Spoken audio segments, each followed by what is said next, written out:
नमस्कार दोस्तों, कैसे हैं आप सभी। आज एक टॉपिक डिस्कस करेंगे अपन, राजस्थान की मिट्टियां। ये टॉपिक डिस्कस करने का मेरा एक कारण था कि यहां पर देखेंगे कि एक प्रश्न पक्का आएगा। आप कोई सा भी एग्जाम ले लो, आगे पशु परिचय होने वाला है, आगे रीट है, वीडियो है, पटवारी है, सीईटी है, कोई भी एग्जाम जिसमें राजस्थान जीके और राजस्थान की ज्योग्राफी न पूछे, ऐसा हो ही नहीं सकता। कई बार क्या होता है कि अपन हर एक चीज की थ्योरी पढ़ना शुरू करते हैं, जबकि थ्योरी से हर एक चीज समझ में नहीं आती ध्यान करना। इसलिए इस टॉपिक को मैं डिस्कस करूंगा और आज की क्लास 10 मिनट की या 15 मिनट की क्लास रहेगी। कैसे याद करना है एक प्रश्न पक्का। आप जानते हैं एक प्रश्न की कितनी महत्वपूर्ण है कि एक प्रश्न सही हो गया तो आपका सिलेक्शन हो सकता है, अगर एक नहीं हुआ तो फिर आपका सिलेक्शन रुक सकता है। तो एक एक प्रश्न से ही मेरिट बनती है, ध्यान करना। ठीक, तो चलिए डिस्कस करते हैं। और पूरा अपना कोर्स है वो जीके वैक्सीन नाम से ऐप के ऊपर रन हो रहा है, जिसमें हमने हिस्ट्री है, कल्चर है, वो कंप्लीट करवा दिया है शॉर्ट एंड स्वीट तरीके से, जिससे कम समय में बहुत अच्छा कंटेंट आप पढ़ सकें। चलिए शुरू करते हैं। और आज आप सभी को पता है कि हमारा जन्मदिन है, तो बेहद खुशी हमें है और खुशी डबल भी हो गई है कि आप सुबह से ही ढेर सारी बधाइयां व्हाट्सएप पे कॉल और मैसेज आ रहे हैं। तो आप सभी का पहले तो दिल से धन्यवाद। और सभी के लिए अपना जन्मदिन दोस्तों विशेष होता है, तो उसको सेलिब्रेट करना चाहिए, हम भी कर रहे हैं। ठीक है, रात को भी केक हमने 12 बजे काटा है और आज फिर भी दोबारा से कटिंग होगा, तो सबको करना चाहिए। इस विशेष अवसर पर स्टूडेंट लगातार मांग तो करते ही हैं कि सर डिस्काउंट हो जाए, तो 30% का डिस्काउंट हमने दिया है 2 दिन के लिए। एस के सर 02 आप लगा देंगे तो आपको एक विशेष डिस्काउंट मिल जाएगा। चलिए शुरू करते हैं। देखो, सबसे पहले मिट्टियां कई प्रकार की, जिसके अंदर हम बात करेंगे सबसे पहले आती है आपकी रेतीली मिट्टी, या उसका दूसरा नाम होता है बलुई मिट्टी। अब याद करने का तरीका देख लेना कि जीके वैक्सीन जिस प्रकार से हम करें। पहले तो आप ये देखें रेतीली बलुई मिट्टी है, इसको छोड़ दें, पहले इसकी ट्रिक देखें ये कहां कहां पाई जाती है मेन मेन जिलों में। जैसे जेजेबी, आपने जेजेबी का नाम सुना, पंजाबी सिंगर है कि नहीं, है ना। तो जेजेबीएन, जेजेबीएन, ठीक है। तो जे से जैसलमेर, जय से जोधपुर, बी से बीकानेर, बै से बाड़मेर और न से नागौर। तो ट्रिक पहले याद होगी कि नहीं, जेजेबीबीएन, जेजेबीबीएन, जैसलमेर, जोधपुर, बाड़मेर, बीकानेर, नागौर। याद हो गई कि नहीं होगी। अच्छा, अब ध्यान करना, अब इनकी ये विशेषता बाद में पढ़ेंगे। अब आपको रेतीली दिमाग में आपको इमेज करना है कि ये मिट्टी कौन सी है, रेतीली, कौन सी है, बलुई मिट्टी है। ठीक है। अब ध्यान करो, अगर हम पूरे राजस्थान के मैप के अंदर देखें तो अरावली इस तरह से पश्चिम से पूर्व की ओर अरावली का विस्तार होता है। तो यह भी प्रश्न आ सकता है भौगोलिक स्वरूप के अंदर कि अरावली का जो विस्तार है वो पश्चिम से पूर्व की ओर होता है। अब देखेंगे ये वाला क्षेत्र है, इधर वाला क्षेत्र पश्चिम होता है, ये वाला उत्तर है, ये वाला पूर्व है, नीचे ये दक्षिण पूर्व, ये पूरा दक्षिण है, ये आपका दक्षिण पश्चिम है। ठीक है, लेकिन इस वाले ये वाला पार्ट आप देखें तो ये पश्चिम क्षेत्र आता है, जिसमें जैसलमेर है, बीकानेर, नागौर, जोधपुर, बाड़मेर। तो पहले तो ये डिसाइड हो गया कि बलुई मिट्टी किस पार्ट में पाई जाती है, तो पश्चिमी क्षेत्र में पाई जाती है। ठीक है, जैसलमेर, बीकानेर, जोधपुर, बाड़मेर, नागौर, ये पश्चिमी क्षेत्र, यहां पर बलुई मिट्टी, रेतीली मिट्टी पाई जाती है। ये बात क्लियर होगी। अब देखो, दिमाग में एक सोचो कि जैसे जैसलमेर नाम आता है और जोधपुर नाम आता है, तो आपके दिमाग में ये आता है कि यहां पर तो सर मरुस्थल है। दिमाग में आता कि नहीं, सर यहां तो मरुस्थल है, मरुस्थल का नाम आएगा तो यानी बहुत सारी मिट्टी है। और ये भी नाम आता है सर यहां पर तो कोई विशेष प्रकार का बरसात भी नहीं होती है, जिससे फसल भी अच्छी नहीं होती है। ऐसी चीजें दिमाग में आती कि नहीं। कई बार हम कोई चीज को देख के अंदाजा लगा सकते हैं कि हाँ इसके बारे में ये चीज पॉपुलर है। तो जैसे जैसलमेर का आया तो सर बहुत सारी मिट्टी है ना, क्षेत्रफल काफी ज्यादा है, इसका मिट्टी काफी ज्यादा है, यहाँ पर पानी की व्यवस्था उचित नहीं है ना, जिसकी वजह से यहाँ पर मिट्टी उपजाऊ नहीं है। ऐसे दिमाग में पहले से आता, तो बस ये इसकी विशेषता होगी। देखो, राजस्थान के कौन से भाग में पाई जाती है, पश्चिम भाग में। अब इसकी इमेज बना लो इस पिक्चर की कि ये वाला जो पार्ट है ना, ये वाला जो पार्ट है ये पश्चिमी भाग है। तो दिमाग में जैसलमेर, जोधपुर, बीकानेर, बाड़मेर, नागौर, पश्चिम भाग में बलुई मिट्टी, रेतीली मिट्टी, जहां पर बारिश नहीं होती है। बारिश नहीं होगी तो जल्दी से दोस्तों ये उपजाऊ नहीं होगी। तो क्या नहीं होगी, उपजाऊ, ऑटोमेटिक उपजाऊ नहीं होगी।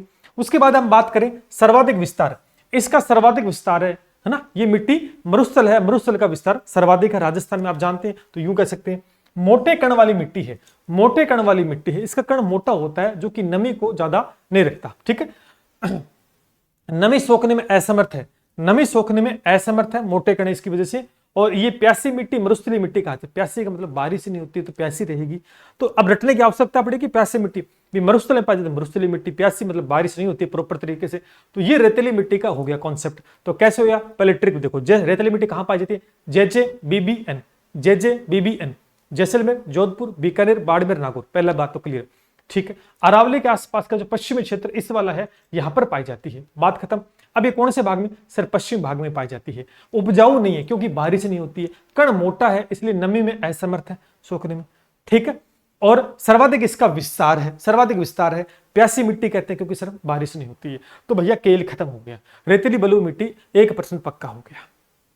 अब कोई विशेष फसल तो होती नहीं इधर, जब बारिश में फसल, तो किस फसल के लिए उपयोगी है, सर किसी फसल के लिए उपयोगी नहीं है विशेषकर, ठीक है। फिर हम बात करते हैं दूसरी, ये जो रेतीली मिट्टी हमने पढ़ी, इसके 3 पार्ट होते हैं, लाल मिट्टी, खारी मिट्टी और पीली भूरी। इसके 3 भाग होते हैं, लाल मिट्टी, खारी मिट्टी और पीली भूरी। अब तरीका देखो याद करने का। अब आ जाओ यहां पर, वही नक्शा मैंने बनाया, ये अरावली जा रही है। अब देखो अरावली के पास जोधपुर, नागौर, चूरू, झुंझुनू, इसके नीचे साइड में जालोर और पाली है। अब कैसे याद करोगे, अरावली का विस्तार तो पश्चिम से पूर्व की ओर हो गया। अब बात करते हैं सबसे पहले लाल मिट्टी। लाल मिट्टी है तो देखो यहां पे लिखा हुआ लाल मिट्टी, लाल कलर से, और ये एरो का निशान लगाया है, एरो में निशान लगाया है। तो ये जोधपुर, नागौर, चूरू, झुंझुनू ये आपका हो गया, ठीक है। तो जल सोखने में क्षमता अधिक, तो लाल मिट्टी, देखो वो रेतीली बलुई मिट्टी थी। अब ये रेतीली मिट्टी का एक भाग होता है लाल मिट्टी, जिसके अंदर आप देख सकते हैं कि जल सोखने की क्षमता क्या होती है, अधिक होती है। जल सोखने की क्षमता क्या होती है दोस्तों, अधिक होती है। याद हो गया, सीधा सीधा प्रश्न। अब इसके जिले आपको यहां से जोधपुर, नागौर, चूरू, झुंझुनू हो जाएगा। अगर फिर बात करते हैं खारी मिट्टी की, खारी मिट्टी की बात करते हैं तो लवणों की अधिकता की वजह से खारी क्यों होती है, क्योंकि इसमें लवण की मात्रा ज्यादा होती है। अब इसकी ट्रिक है JBBN, JBBN ट्रिक होगी, जैसलमेर, बाड़मेर, बीकानेर। यहां पर जैसलमेर नहीं लिखा गया, यहां लिख दो जैसलमेर, ठीक है। ये बीकानेर हो गया, ये नहीं लिख, ठीक है। देखो जैसलमेर, बाड़मेर, बीकानेर, नागौर, JBBN, ये आपका कौन सी मिट्टी हो गई है, ये दोस्तों खारी मिट्टी हो गई है। लगभग आप रेतीली मिट्टी है ना, उसमें JJBBN है, उसमें एक जे हटा देना, एक जोधपुर हटा देना, बाकी वही ट्रिक है। आप देखो इसमें ट्रिक देखो, JJBBN, ये एक जे हटा दो जिससे जोधपुर हट जाएगा, बाकी ट्रिक वही हो जाएगी, बाकी ट्रिक वही हो जाएगी, जैसलमेर, बाड़मेर, बीकानेर, नागौर। अब बात करते हैं पीली भूरी मिट्टी की, पीली भूरी मिट्टी की। तो देखो ये अरावली के आसपास, अरावली के आसपास है, तो अरावली के आसपास से पत्थर होंगे, पत्थर लाल पीले कलर के होंगे। तो आप कह सकते हैं कि सर पीली भूरी मिट्टी ये पाली और नागौर में पाई जाती है। कहां पाई जाती है, नागौर और पाली में दोस्तों पाई जाती है। कोई दिक्कत, आराम से याद हो जाएगा, ठीक है। लाल मिट्टी कहां पाई जाती है, आपके सामने है। जल सोखने की क्षमता, बाकी जो मिट्टी है ना, देखो जल सोखने की क्षमता रेतीली मिट्टी की जो बाकी पार्ट है, खारी मिट्टी है, पीली भूरी मिट्टी है, इनसे अधिक होता है इसमें लाल मिट्टी के अंदर, ठीक है। अब आपसे जिले पूछेंगे कि लाल मिट्टी कहां पाई जाती है, खारी मिट्टी कहां पाई जाती है और पीली भूरी, तो पीली भूरी के 2 ही ऑप्शन नीचे लिखे हैं, जालोर और पाली, जालोर और पाली। याद हो जाएगा, नहीं हो जाएगा, आराम से, कोई दिक्कत नहीं है। और आपकी लाल मिट्टी है वो जोधपुर, नागौर, चूरू, झुंझुनू पाई जाती है। कहां पाई जाती है, जोधपुर, नागौर, चूरू, झुंझुनू। देखो लाल कलर में लिखा और ये भी लाल कलर में, तो आप इस प्रकार से याद कर सकते हैं, ठीक है, कोई दिक्कत। ये रेतीली बलुई मिट्टी का था, और सीधा पूछता रेतीली बलुई मिट्टी जो है उसमें JJBBN, जैसलमेर, जोधपुर, बाड़मेर, बीकानेर, नागौर, सीधा याद हो जाता, ठीक है। फिर हम बात करते हैं कौन सी मिट्टी की, लाल लोमी मिट्टी। लाल लोमी मिट्टी, इसका दूसरा नाम है लेटेराइट मिट्टी कहते हैं। और ये लेटेराइट मिट्टी दक्षिण भाग में पाई जाती है, देख लो दक्षिण भाग में पाई जाती है, जिसे माही बेसिन कहते हैं। माही नदी यहां से गुजरती है। माही कहां से आती है, विंध्याचल की पहाड़ियां मध्य प्रदेश से आती है। माही नदी है वो मध्य प्रदेश से, इसको उद्गम कल ही पढ़ाया था, नदियां देख लेना जाकर, कल ही पढ़ाया है।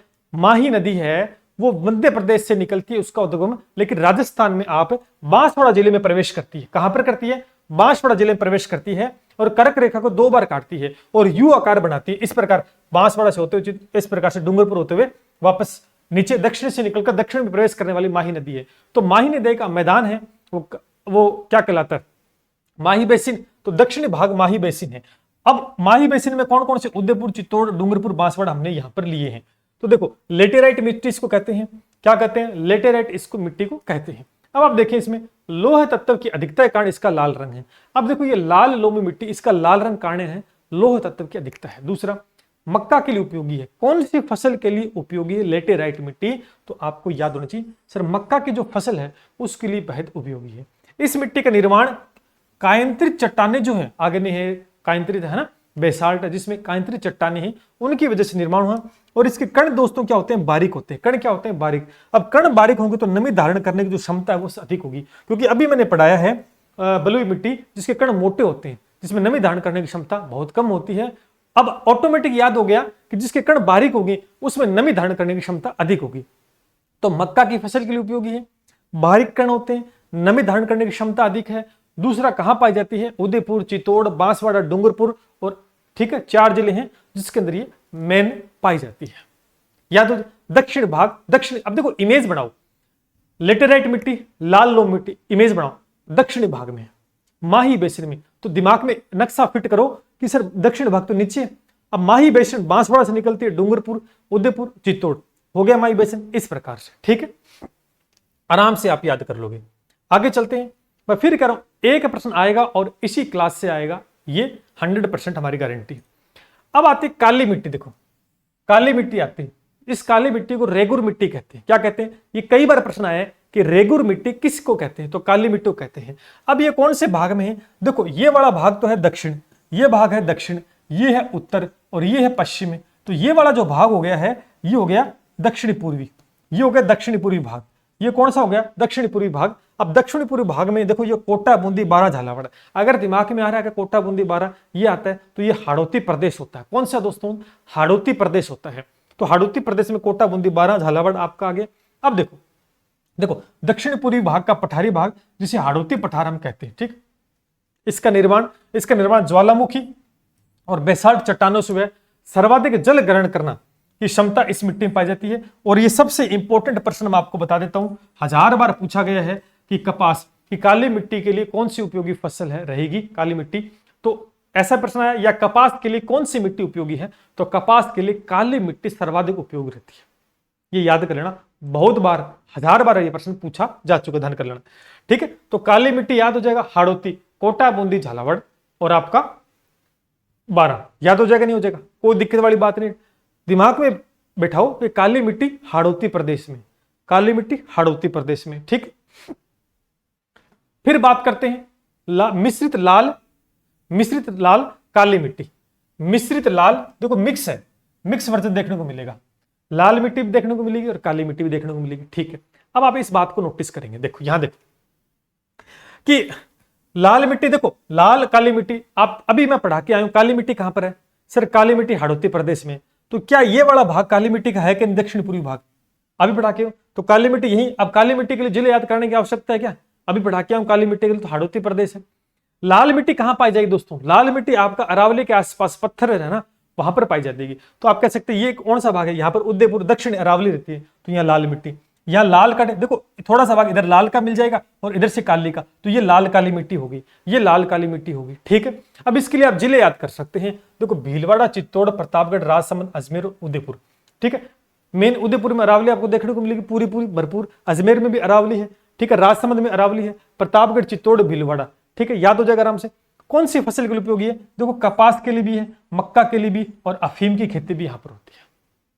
कपास की क्यों उपयोगी है? सर काली मिट्टी आ गई तो कपास भी कर सकते हैं, सर लाल मिट्टी आ गई तो मक्का भी ले सकते हैं, और एक अफीम भी आप यहां पर यूज कर सकते हैं, ठीक है। इस प्रकार से याद हो जाएगा।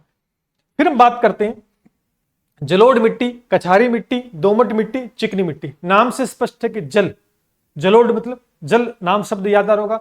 तो नदी व बाढ़ से निर्मित मिट्टी को, नदी व बाढ़। अब आपसे प्रश्न पूछे कि सर्वाधिक नदियां कौन से भाग में?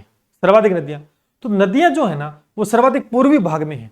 पूर्वी भाग कौन सा है? ये बड़ा, जहां पर जयपुर, अलवर, दौसा, भरतपुर, सवाईमाधोपुर, टोंक, धौलपुर, इस तरफ आपको ये जो मैदानी प्रदेश है यहाँ पर अच्छी खासी फसल होती है, ठीक है, क्योंकि पानी की भरपूर मात्रा है, ठीक है। तो नदियां बाढ़ द्वारा निर्मित मिट्टी है। राजस्थान में सर्वाधिक उपजाऊ भाग यही है, राजस्थान में सर्वाधिक उपजाऊ भाग यही है। उपजाऊ होने का कारण है कि भैया नाइट्रोजन की मात्रा अधिकतम पाई जाती है, इस भाग में नाइट्रोजन अधिकतम मात्रा पाई जाती है। और जिले आप याद कर सकते हैं कि जलोढ़ मिट्टी, कछारी मिट्टी, दोमट मिट्टी या चिकनी मिट्टी, याद हो जाएगा। अलवर, भरतपुर, जब अलवर भरतपुर का नाम आएगा तो उसके आसपास जयपुर भी नाम आ जाएगा, जब जयपुर नाम आ जाएगा तो उसके पास दौसा भी आ जाएगा, फिर धौलपुर, टोंक, सवाईमाधोपुर, ये आप आराम से याद कर सकते हैं। कोई दिक्कत? ये पूर्वी भाग होगा, पूर्वी भाग में अच्छी खासी फसल होती है कि पानी की भरपूर मात्रा है, उपजाऊ सर्वाधिक है। ठीक है, ठीक है। राजस्थान में सर्वाधिक उपजाऊ भाग कौन सा है? तो पूर्वी भाग है। फिर हम बात करते हैं कुछ इंपॉर्टेंट की पॉइंट पे बात कर लेते हैं। ठीक है, जो क्या है, देखो राजस्थान में मिट्टी की उर्वरता पश्चिम से, देखो पश्चिम से पूर्व की ओर बढ़ती है, पश्चिम से पूर्व की ओर बढ़ती है, ध्यान कर लेना। फिर मृदा दिवस है वो 5 दिसंबर को मनाया जाता है। मिट्टियों का अध्ययन पेडालॉजी, ठीक है। मृदा स्वास्थ्य कार्ड बनाया गया 19 फरवरी 2015 को और इसकी शुरुआत सूरतगढ़ श्रीगंगानगर से हुई थी। ठीक है। मिट्टी परीक्षण के लिए पहली परीक्षण प्रयोगशाला जोधपुर में 1958 में और दूसरी दोस्तों जयपुर में, ठीक है, स्थापित की गई थी। उसके बाद मिट्टी के पीएच को लेकर हम बात कर लेते हैं। पीएच, पावर ऑफ हाइड्रोजन, ये मैंने साइंस के अंदर पढ़ा रखा, आपको भी पता होगा इसके बारे में। अम्लीय, वह मिट्टी अम्लीय कौन सी होती है जिसका पीएच का मान क्या होता है? 7 से कम होना चाहिए।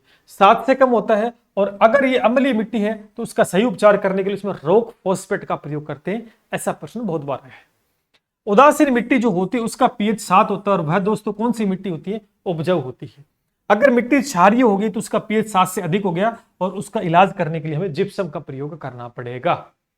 और यहां से 110% आप उठा के छोटा एग्जाम या बड़ा एग्जाम देख लेना, पक्का एक प्रश्न बन चुका है, और बना है तो आप देख लेना। मैंने ऑल ओवर सारा कंक्लूजन निकाल के इसको पार्ट को डिस्कस किया है, यहां से बाहर प्रश्न नहीं जाएगा। 10 से 15 मिनट में टॉपिक हो गया, और बार बार 2 बार रिवीजन कर लेना, और जो चीज बताई है उसका इमेज अपने माइंड में बनाओ, पक्का एक प्रश्न ठीक हो जाएगा। ठीक है, तो कैसे रही क्लास कमेंट में जरूर बताना है, और बाकी कंटिन्यू करना चाहते हो तो आप जीके वैक्सीन के साथ इनरोल कर सकते हैं। ठीक है, और स्पेशली जो ऑफर चल रहा है वो 30% का, तो उसका भी आप फायदा ले सकते हैं। बाकी अपने सुझाव आप कमेंट सेक्शन के अंदर रख सकते हैं। चलिए इसी के साथ नए टॉपिक के साथ मुलाकात होगी, तब तक के लिए जय हिंद, जय भारत।